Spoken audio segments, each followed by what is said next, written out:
ગણપતિ દાદાની મૂર્તિ જમીનમાંથી નીકળેલી છે.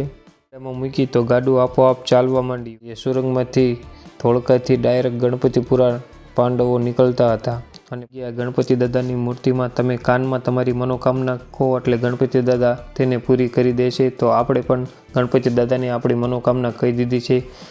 અને તો હાલો દોસ્તો, સ્વાગત છે તમારું MJ રાઠોડ વ્લોગમાં. તો આવી ગયા છીએ આપણે ગણપતપુરામાં ગણપતિ દાદાના દર્શન કરવા માટે. તો દોસ્તો, હું તમને ગણપતિ દાદાના દર્શન કરાવીશ અને ગણપતિ દાદાના ઇતિહાસ વિશે જણાવીશ. અને આ જગ્યાએ કેળાની વેફર બહુ ફેમસ છે, તો હમણાં તે પણ આપણે જોઈશું. તો પહેલાં ગણપતિ દાદાના દર્શન કરી આવી.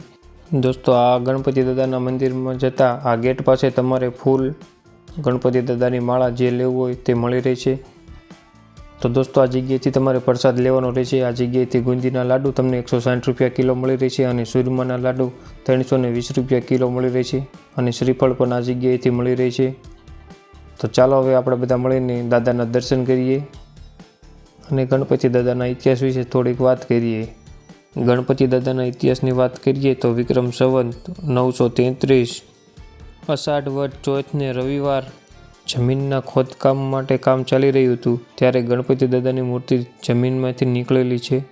પગમાં સોનાના તોડા, કાનમાં કુંડળ સાથે મુંગટ અને કેડે કંદોરા સાથે ગણપતિ દાદા જમીનમાંથી નીકળ્યા હતા. વર્ષો પહેલાં આ જગ્યાએ જંગલ હતું અને ઝાડીવાળો વિસ્તાર હતો. એ વખતે ખોદકામ કરતા હતા એ વખતે ગણપતિ દાદાની મૂર્તિ જમીનમાંથી નીકળેલી છે. આ મૂર્તિને જમીનમાંથી નીકળેલી જોઈ અને આજુબાજુના ગામના લોકોમાં વિવાદ થયો કે મૂર્તિ અમે લઈ જઈએ. તો પછી બધાએ ભેગા થઈને નક્કી કર્યું કે આપણે ગણપતિ દાદાની મૂર્તિ ગાડામાં મૂકીએ અને પછી દાદાની ઈચ્છા હશે તેમ થાય છે. જેવી મૂર્તિ ગાડામાં મૂકી તો ગાડું આપોઆપ ચાલવા માંડ્યું. બળદ વગર ગાડું એમનામ ચાલવા માંડ્યું અને ગામ લોકો ગણપતિ દાદા પાછળ ચાલવા માંડ્યા. ગાડું ચાલતા ચાલતા આગળ જતાં એક ટેકરો આવ્યો તો પણ ગાડું ટેકરા માથે પણ ચડી ગયું અને ટેકરા માથે ચડી અને મૂર્તિ સ્વયં નીચે ઉતરી ગઈ અને ત્યારથી તે સ્થળનું નામ ગણેશપુરા પડ્યું અને આજ ગણપતિપુરા તરીકે ઓળખાય છે. આ મંદિરમાં ગણેશ ચોથને દિવસે લાખો ભક્તો આવે છે ગણપતિ દાદાના દર્શન કરવા માટે. ગણેશ ચોથના દિવસે આ જગ્યાએ 6000 કિલો લાડુનો પ્રસાદ વેચાય છે. તો દોસ્તો, આ તો ગણપતિ દાદાનો ઇતિહાસ અને આ જગ્યાએ ગણપતિ દાદાની મૂર્તિમાં તમે કાનમાં તમારી મનોકામના કહો એટલે ગણપતિ દાદા તેને પૂરી કરી દે છે. તો આપણે પણ ગણપતિ દાદાને આપણી મનોકામના કહી દીધી છે. અને આ જગ્યાએ ભોળાનાથ મહાદેવનું મંદિર આવેલું છે. ભોળાનાથ મહાદેવનું નામ છે ઓમકારેશ્વર મહાદેવ મંદિર. તો દોસ્તો, આ જગ્યાએ સાખ્યો દોરીને પણ અમુક ભક્તો પોતાની માનતા રાખતા હોય છે અને કામ થાય એટલે સાખ્યો દોરે છે. અને દોસ્તો, આ જગ્યાએ અન્નક્ષેત્રની સુવિધા પણ ચાલુ છે. જો તમારે પણ સાખ્યો દોરવાની માનતા રાખી હોય તો આ જગ્યાએથી ઘઉં પણ મળી જાય છે.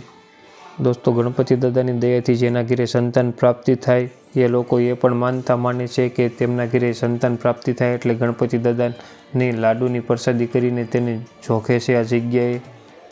તો દોસ્તો, આ જગ્યાએ ગણપતિ દાદાને સ્વયંભૂ કહેવામાં આવે છે કેમ કે ગણપતિ દાદા સ્વયં પ્રગટ થયેલા છે અને પોતે બિરાજમાન થઈ ગયેલા છે એટલા માટે કોઈએ પણ બિરાજમાન કરેલા નથી. અને દોસ્તો, એક વાત એ પણ છે કે આ ગણપતિ દાદાને ગોતવાવાળા પાંડવો છે. કહેવાય છે કે ધોળકા 5 પાંડવોની પાઠશાલા હતી અને એ જગ્યાએ એક સુરંગ હતી. એ સુરંગમાંથી ધોળકાથી ડાયરેક્ટ ગણપતિપુરા પાંડવો નીકળતા હતા અને પછી દાદાના દર્શન કરીને એ સુરંગમાંથી ડાયરેક્ટ ધોળકા આવ્યા જતા હતા. પાંડવો આ જગ્યાએ ગણપતિ દાદાની પૂજા પાઠ કરી અને સુરંગમાં જઈ અને ડાયરેક્ટ ધોળકા અહીંથી 22 કિલોમીટર થાય છે. જે જગ્યાએ એમની પાઠશાલા હતી એ જગ્યાએ પછી તે પાછા જતા રહેતા હતા. જ્યારે પાંડવોને છુપાવાસ હતો તે દરમિયાન આ જગ્યાએ આવતા હતા ગણપતિ દાદાના દર્શન માટે. તો દોસ્તો, આ જગ્યાએ અન્નક્ષેત્રની પણ સુવિધા ચાલુ છે. આ જગ્યાએ બધાને જમવાનું બપોરના દરમિયાન જો તમે હોય તો આ જગ્યાએ આવીને ગણપતિ દાદાના મંદિરમાં પ્રસાદી લઈને અવશ્ય જાઓ. તો ચાલો દોસ્તો, આપણે પણ દાદાની પ્રસાદી લઈ લઈએ.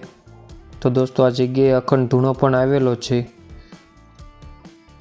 તો દોસ્તો, આ જગ્યાએ કેળાની વેફર બહુ ફેમસ છે. તો આ જગ્યાએ તમને કેળાની વેફર બહુ જ જોવા મળશે અને આ જગ્યાએ ગણપતિ દાદાને પણ કેળાની વેફરની પ્રસાદી ધરાવવામાં આવે છે.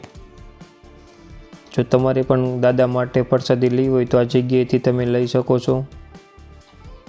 તો દોસ્તો તમને વિડીયો ગમ્યો હોય તો શેર સબસ્ક્રાઈબ ને લાઈક કરી દેજો. ફરી મળીશું નવા વિડીયો સાથે. ત્યાં લગી જય માતાજી, રાધે કૃષ્ણ.